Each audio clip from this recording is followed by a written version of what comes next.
Hello everyone, welcome back to my channel. I'm Michael Carbone. I'm a business and immigration attorney in Staten Island, New York. Today, I want to talk about the Biden administration's announcement on June 18th of 2024 that created the process to promote unity and stability of families. Now, before I dive into this topic, if you have any questions or you want to start a conversation, please drop a comment below.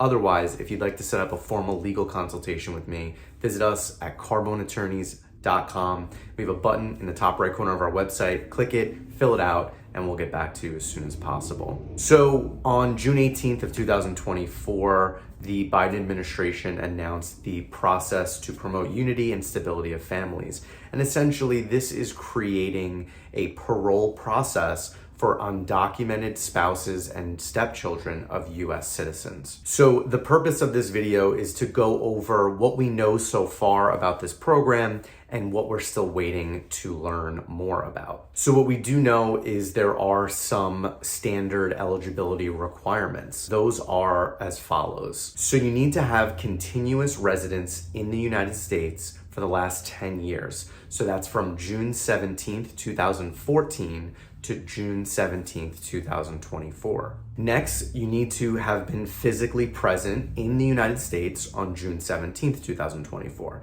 This is an important date, and you'll see that come up a lot when it comes to this process. Next, you need to have been legally married to a US citizen as of June 17th, 2024. You also need to have entered the United States without admission or parole. So this means you entered possibly by walking across the border, or you entered anywhere other than at a port of entry or via an airport. So if you flew into an airport and you overstayed your visa, you are not eligible under this program. Next, you cannot have any disqualifying criminal activity on your record. We don't know yet what criminal activity they're talking about, but when the details come out, we will have a better sense of what criminal activity is excluded from eligibility for this process. Next, you cannot be a threat to public safety or national security. And lastly, you must merit a favorable exercise of discretion on the part of USCIS. So, given these eligibility requirements, if you are the undocumented spouse or stepchild of a US citizen, you could potentially qualify under this new program. So what don't we know? What are we waiting to learn about? Number one, we don't know what the application process looks like. Is it a separate form? Is it a completely separate process from, let's say, adjustment of status, which is the main goal here, obtaining a green card, getting permission to lawfully reside and work in the United States. Next is filing fees. We don't know if there are additional filing fees. I believe there will be. We just do not know how much USCIS will charge for this program. Next, we're not sure if there is an online or paper process for this. Some of the recent programs that the Biden administration announced are able to be filed online, while others need to be filed by paper. So we're still trying to figure out which route the administration is going to take.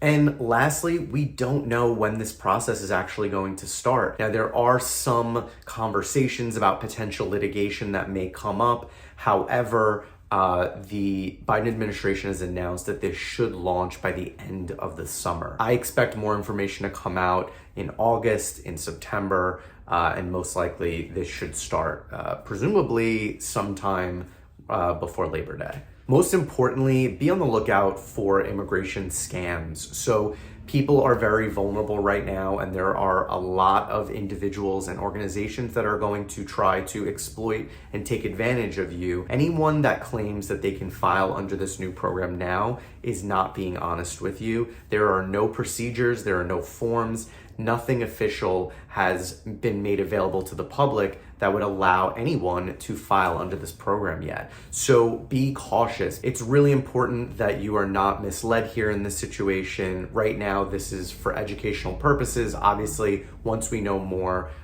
immigration attorneys will be able to provide services to the public related to this new program. So that's it. That's the video for today. If you like this video and you want to see more, please like, subscribe, and I'll keep making them.